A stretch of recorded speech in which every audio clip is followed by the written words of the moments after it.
The fire fell from the sky like angry rain. Admiral Sarah Chen watched from the bridge of Luna Station as another human ship exploded in the black space above Earth. The bright flash lit up her face for a moment before fading into darkness.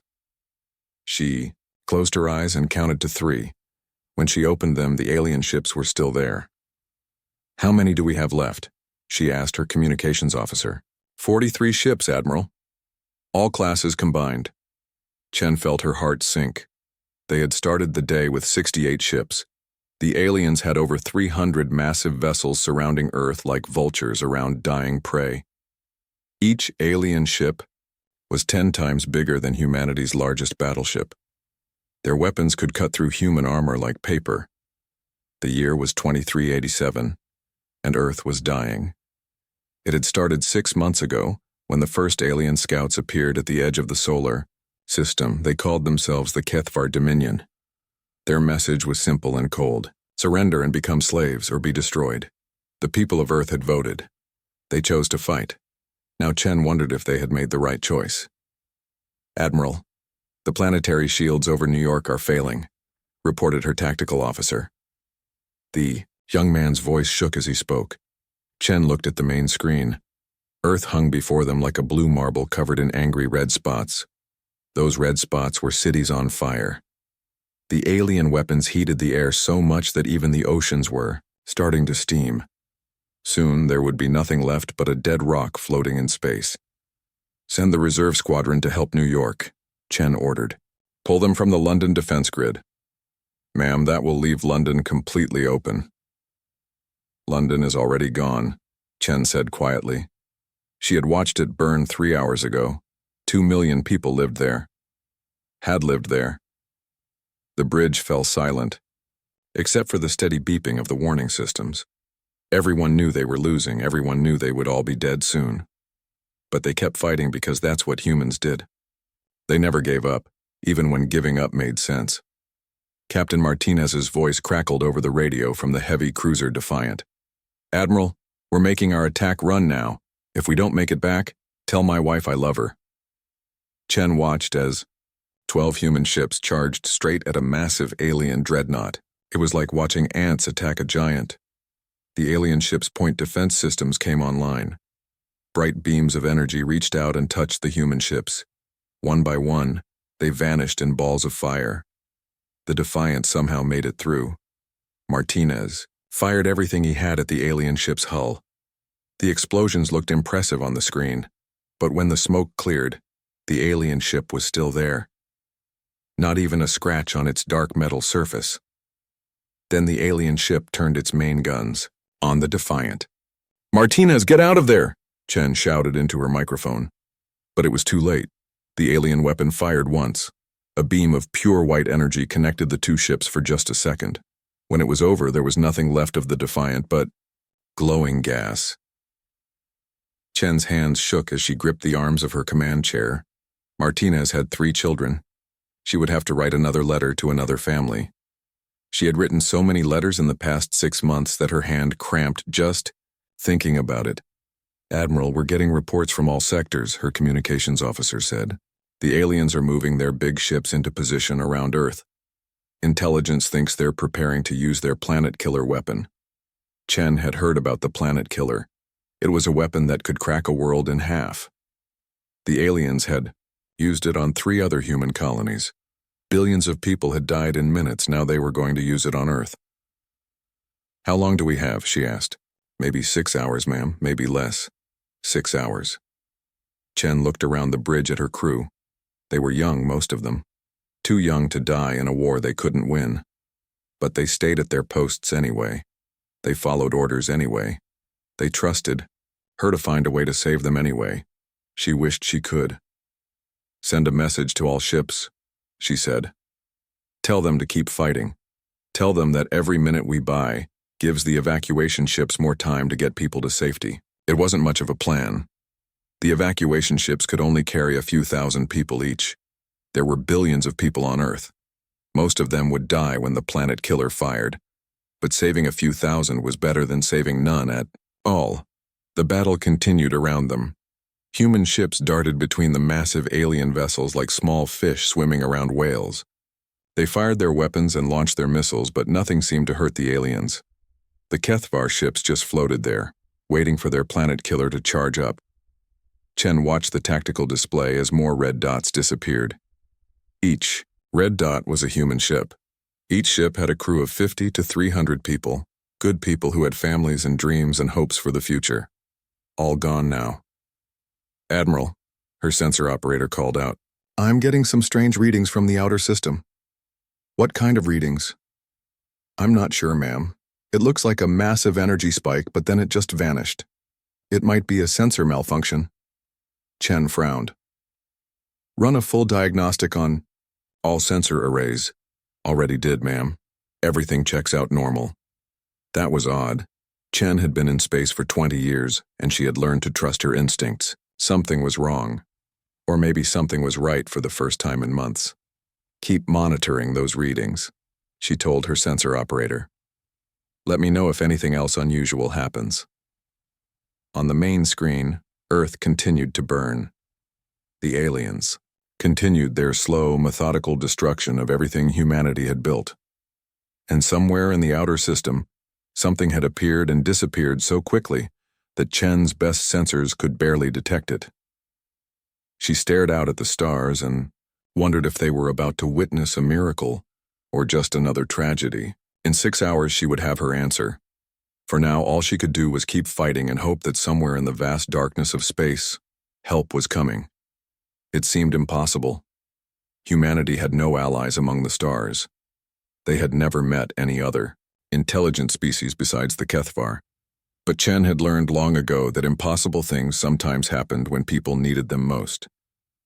She just hoped this would be one of those times. The warning alarms continued to sound across Luna Station. Earth continued to burn. And in the distance, something invisible moved through the darkness between the stars, watching and waiting for the right moment to reveal itself. Captain Marcus Rodriguez stared at his tactical display and tried to make sense of what he was seeing. The heavy cruiser Defiant had somehow survived the attack that should have killed them all. His ship was damaged, but still fighting. Around him, his bridge crew worked frantically to keep their systems online. "Captain, I'm picking up gravitational distortions moving through the system," his science officer reported. "Something big is out there, but I can't get a visual lock." Rodriguez rubbed his tired eyes. He had been awake for 36 hours straight, leading desperate attacks against the alien fleet. Every time they hit the HFY ships, it felt like throwing rocks at a mountain, but they kept trying because that's all they had left. "How big?" he asked. "Bigger than anything we've ever built, sir. Maybe as large as the alien dreadnoughts, but it's completely invisible to our sensors." That made no sense. Rodriguez had been in the Navy for 15 years. He knew every type of ship in the human fleet. Nothing they built could hide from sensors like that. And they certainly didn't have anything as big as the alien capital ships. "Run another diagnostic," he ordered. "Check for sensor malfunctions." "Already did, sir. 3 times. The sensors are working perfectly." Rodriguez stood up and walked to the main viewing port. Outside, he could see the battle raging around Earth. Human fighters buzzed around the massive alien ships like angry bees. Their weapons left small scorch marks on the dark alien hulls, but nothing more. It was like watching children fight giants. "Sir, I'm detecting electromagnetic interference from the same area as the gravitational distortions," his communications officer announced. "Whatever's out there is jamming our long-range communications." "Can you compensate?" "Working on it, sir. But this jamming is unlike anything I've seen before. It's almost like someone is actively trying to listen in on our transmissions rather than block them." Rodriguez felt a chill run down his spine. Someone was watching them. Something invisible was moving through their solar system, observing the battle. But who? And why? His tactical officer suddenly sat up straight in his chair. "Captain, I'm reading multiple weapons locks from empty space. Something has targeted our ship." "Battle stations," Rodriguez shouted. "All hands prepare for incoming. Fire!" The bridge crew tensed, waiting for the killing blow. But nothing happened. The weapons locks remained steady for 10 seconds, then vanished as quickly as they had appeared. "What just happened?" Rodriguez demanded. I don't know, sir. The targeting was extremely precise. Whatever locked onto us could have destroyed us easily. But they just stopped. Rodriguez was about to respond when his communications console started beeping. His officer looked puzzled as he checked the incoming signal. Sir, we're receiving a transmission on an encrypted channel. But this encryption is not in any of our databases. Put it through. The voice that came through the speakers was clear and strong. It spoke perfect English, but with an accent that Rodriguez couldn't place. It sounded old-fashioned, like recordings from Earth's early space colonies. Terran Vessel Defiant. This is Captain Elizabeth Hayes of the UES Prometheus. We've been watching your fight. Stand down and let us work. Rodriguez stared at his communications officer, who shrugged helplessly. Sir, there's no ship called Prometheus in our fleet registry, and I've never heard of a UES designation. This is Captain Rodriguez of the Earth Defense Force ship Defiant. Rodriguez spoke into his microphone. Identify yourself and your vessel. I show nothing on my sensors. There was a pause before the voice responded. Captain Rodriguez, we understand your confusion. We've been hiding in your system for several days, observing the situation. Our ship uses stealth technology that your sensors cannot detect. But we are human and we are here to help. Prove it, Rodriguez said. If you're really out there, show yourself. Very well. But only for a moment. Rodriguez watched his tactical display as something impossible happened. His sensors suddenly showed a massive ship materializing out of empty space, just 2 kilometers, off their starboard bow. It was huge, easily the size of an alien dreadnought, but its design was clearly human. The hull was sleek and predatory, covered in weapons arrays that glowed with contained energy. For just 5 seconds, the ship hung there in space like a metal mountain. Rodriguez could see battle scars covering its hull, evidence of countless fights among the stars. Its design was familiar yet strange, like looking at a human face that had aged beyond recognition. Then it vanished again, leaving only empty space and the memory of impossible technology. Holy, his tactical officer whispered. Where did it go? Rodriguez demanded. I don't know, sir. It just disappeared, but I'm still reading those gravitational distortions in the same area. Rodriguez's mind raced. A human ship that size should be impossible. Humanity had never built anything larger than a heavy cruiser. The industrial capacity simply didn't exist. Yet he had seen it with his own eyes. Captain Hayes, if that's really your name, where did you come from? He asked. That's a long story, Captain Rodriguez. One we'll have time to tell later. For now, we need you to pull your ships back to a safe distance. We're about to engage the enemy, and we don't want you caught in the crossfire. With what? I saw your ship for 5 seconds. You're outnumbered 300 to 1. There was something that might have been laughter in Hayes's voice when she responded. Captain, you've been fighting a defensive war against an enemy you don't understand. We've been fighting an offensive war against enemies you can't imagine. Trust us. We know what we're doing. Rodriguez looked at his tactical display. The alien ships were moving closer to Earth, preparing to use their planet-killer weapon. His own forces were down to 37 ships, most of them damaged. They had maybe 4 hours before Earth died. All right, Captain Hayes, we'll pull back. But if you're lying to us, if this is some kind of trick, it's not a trick, Captain. We're the cavalry, and we're about to show the Kethvar why humanity survived when so many other species didn't. Rodriguez gave the order for his ships to retreat to a safer distance. As they pulled back, he kept watching his sensors for any sign of the mysterious Prometheus. But the ship remained invisible, a ghost in the black. Sir, his science officer said quietly, I'm detecting more gravitational distortions throughout the system. I think there might be more ships out there. A lot more. Rodriguez stared out at the stars and wondered what was about to happen. Somewhere in the darkness, invisible ships waited with weapons he couldn't imagine. And soon, the aliens would learn that humanity had secrets even humanity didn't know about. He just hoped they were on the right side. Admiral Chen was reviewing casualty reports when the impossible happened. On her main display, a Kethvar dreadnought simply exploded. The massive alien ship had been moving toward Earth's orbital defense platforms, its weapons charging for another attack. Then, without warning, A series of explosions rippled along its kilometer-long hull. The ship broke apart in a chain reaction of fire and debris that lit up the space around Earth like a second sun. "What happened?" Chen demanded. Her tactical officer stared at his instruments in confusion. "I don't know, ma'am. I show no weapons fire from any of our ships. The dreadnought just died." Chen frowned as she watched the alien formation react to the loss of their flagship. The HFY ships scattered in confusion, their perfect battle lines breaking apart as they searched for an enemy they couldn't see. Then another alien ship exploded, and another.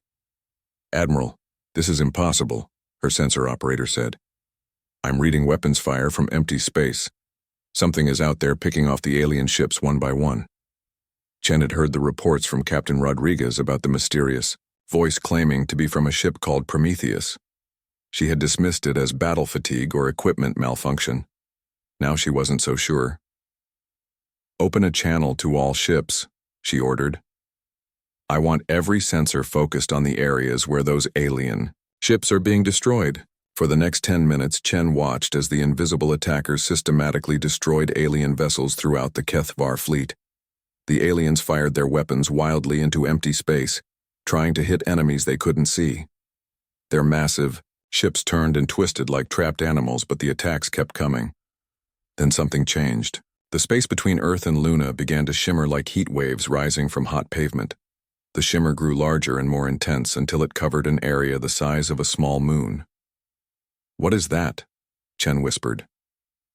The shimmer collapsed inward, and reality seemed to tear open like fabric. Where there had been empty space, a ship appeared. But calling it a ship was like calling a mountain a rock.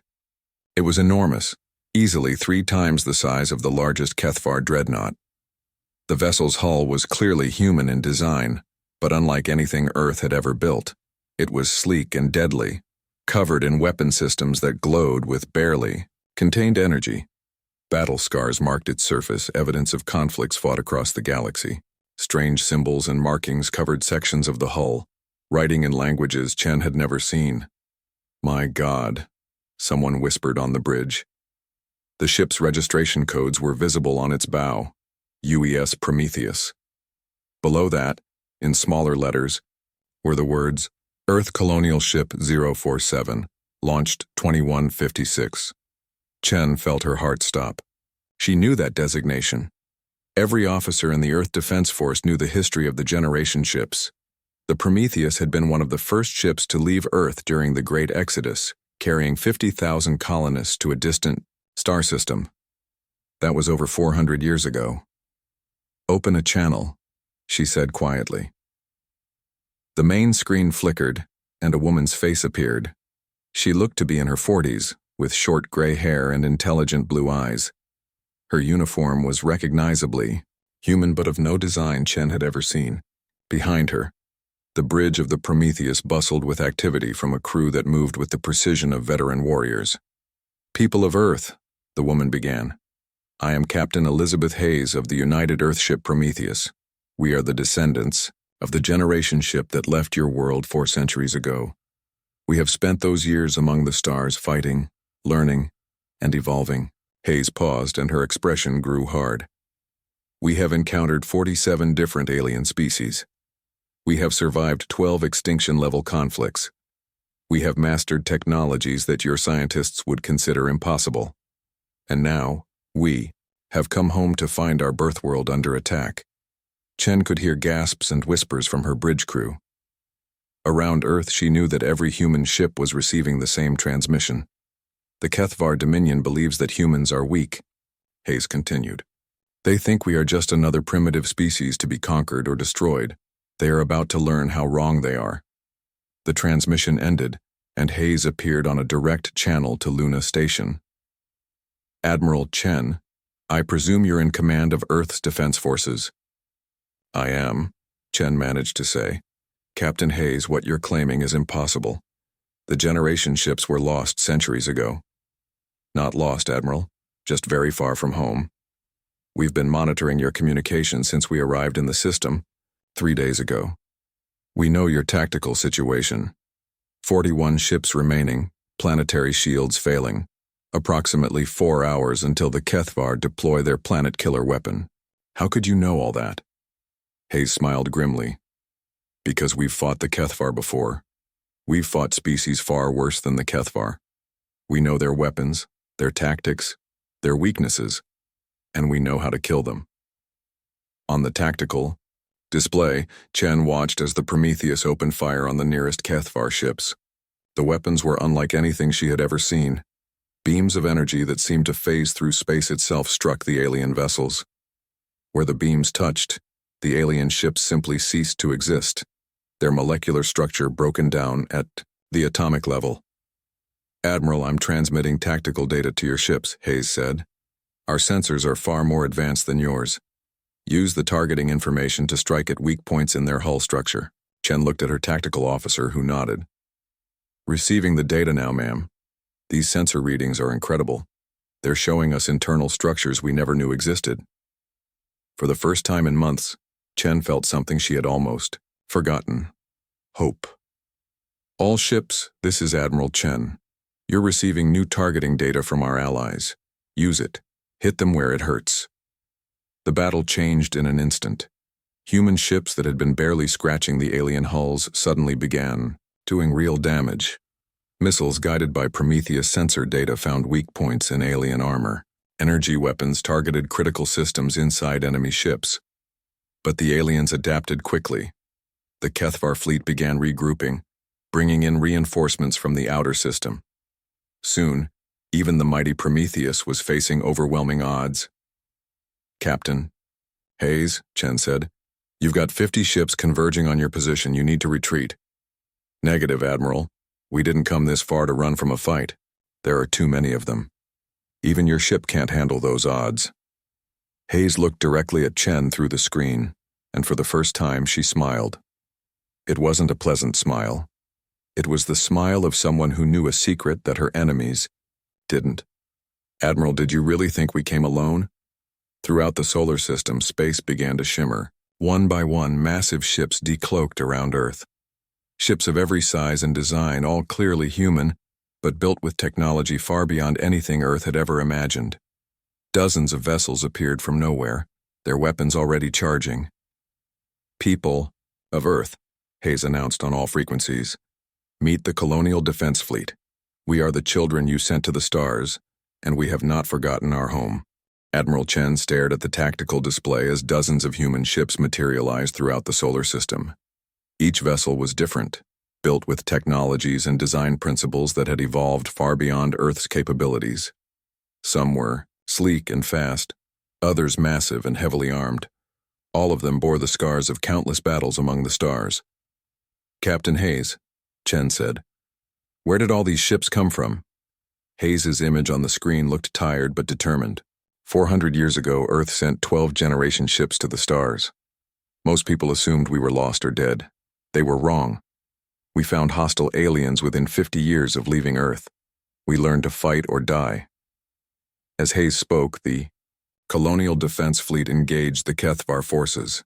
Chen watched in amazement as the advanced human ships demonstrated technologies that seemed impossible. One vessel phased through space itself, appearing behind an alien dreadnought and destroying it before it could react. Another ship fired weapons that turned kinetic energy into harmless light, making the alien projectiles simply vanish.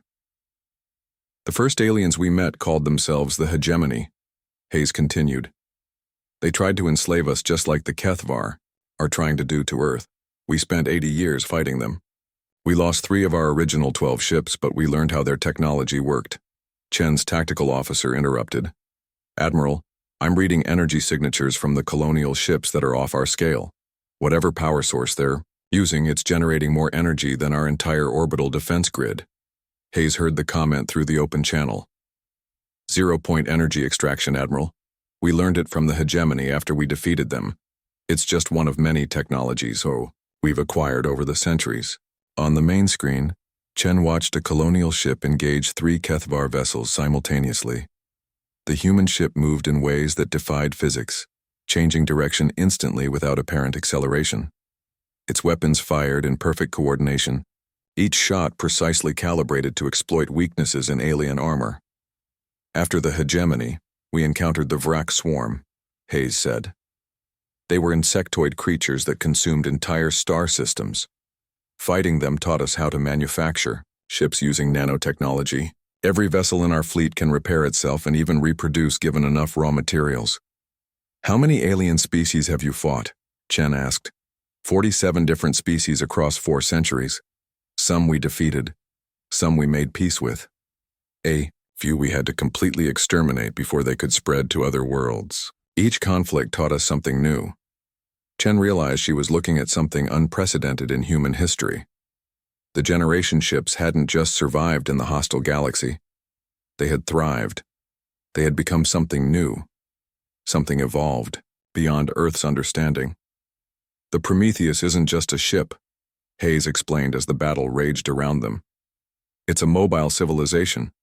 Our hull contains cities, factories, research laboratories, and the accumulated knowledge of humanity's first expansion into space. We have a population of 600,000 people, all trained from birth for war among the stars. A new voice joined the conversation from one of the other colonial ships. Admiral Chen, this is Captain Zhang of the UES New Beijing. We've been monitoring HFY communications. They're calling for reinforcements from across their empire. Chen frowned. How many reinforcements? Approximately 800 ships. They'll arrive in 6 hours. The number hit Chen like a physical blow. 800 ships. Even with the colonial defense fleet, they would be outnumbered 10-1. Hayes seemed unconcerned. Captain Zhang, deploy the minefields around the jump points. Captain Torres, take your squadron and establish a perimeter at the edge of the system. Captain Kim, begin construction of the orbital defense platforms. Construction? Chen asked. What do you mean, construction? Admiral, watch your long-range sensors, Hayes said. Chen's sensor operator looked up in amazement.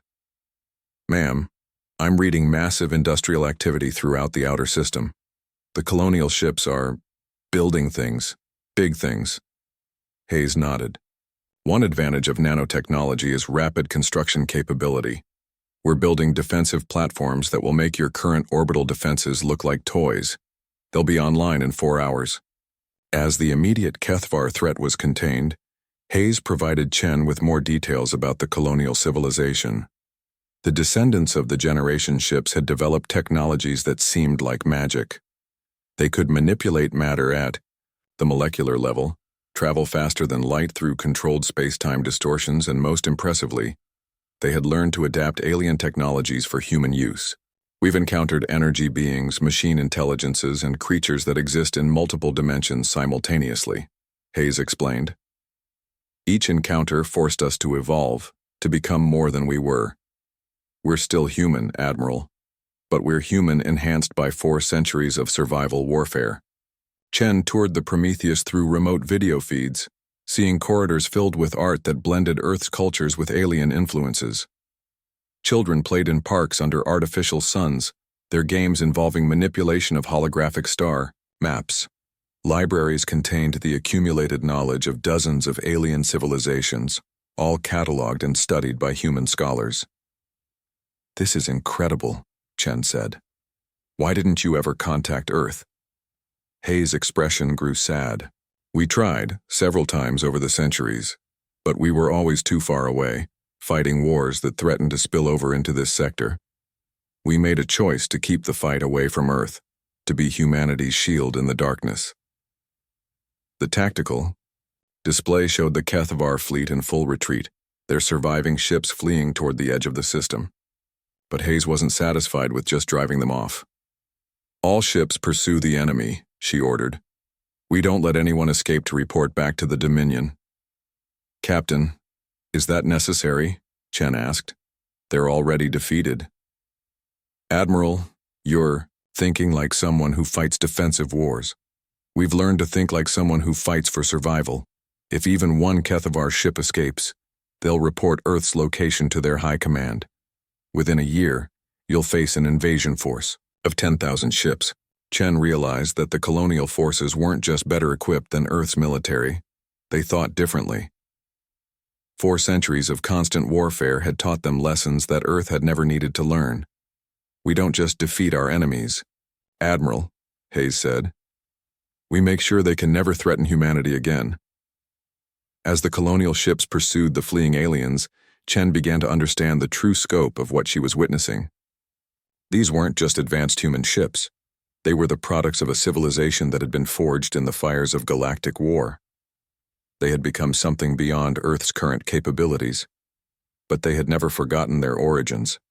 They were still human. They were just human evolved for survival in a hostile universe. The final battle reshaped the solar system.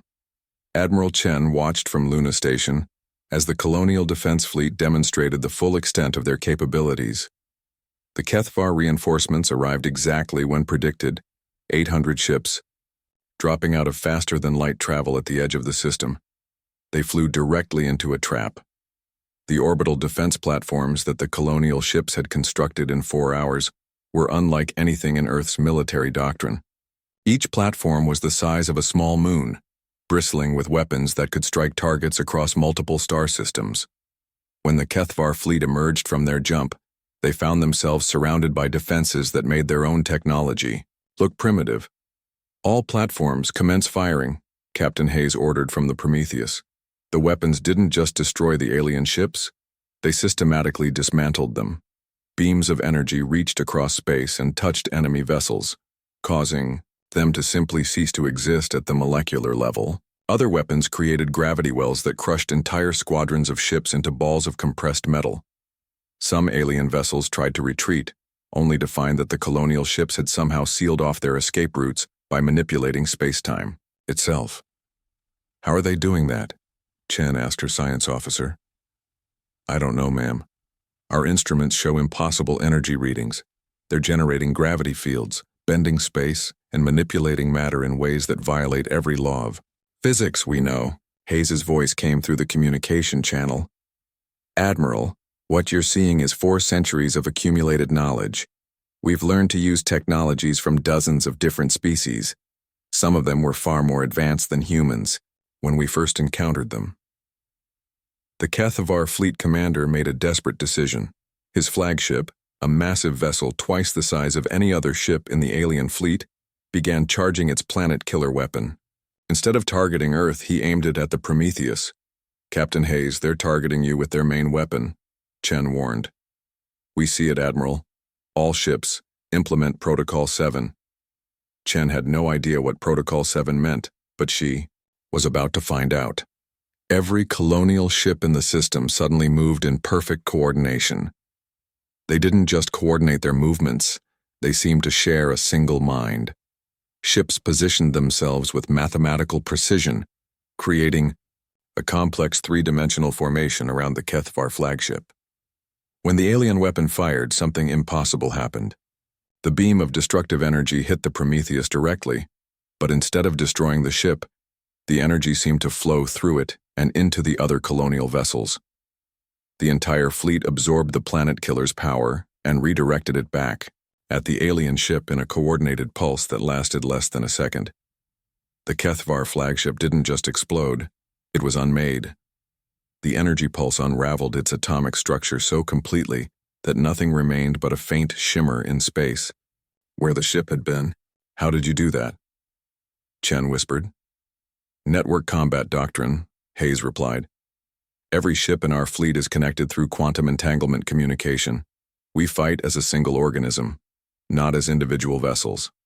The technology came from a species we encountered in the Andromeda sector.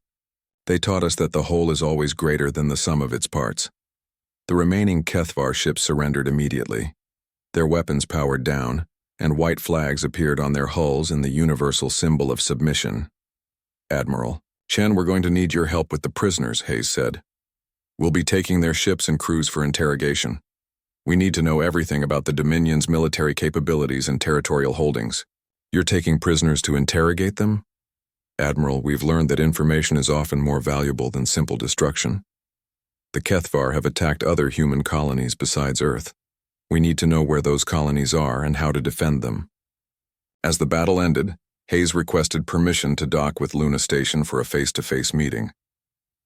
2 hours later, Chen found herself walking through corridors that looked familiar, yet alien. The Prometheus had artificial gravity.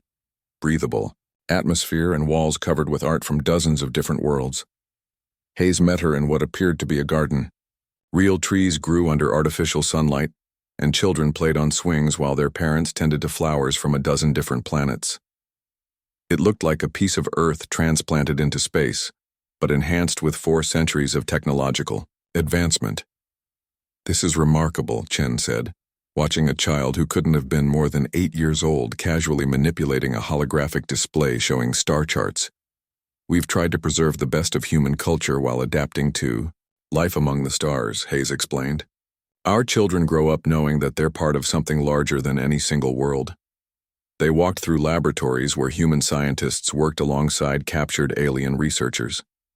Chen saw technologies being developed that could terraform planets in decades instead of centuries, medical equipment that could repair genetic damage at the cellular level, and manufacturing systems that could build entire cities from raw asteroid material. "This is the future of humanity," Hayes said. "Not just survival, but growth and expansion throughout the galaxy." But then Hayes delivered the news that Chen had been dreading. "We can't stay, Admiral. Our presence here will only bring more war to Earth. The Kethvar were just one of many hostile species in this part of the galaxy. Others will come when they learn that Earth has powerful defenders. You're leaving? We have to. Our fleet is already being hunted by 3 different alien empires.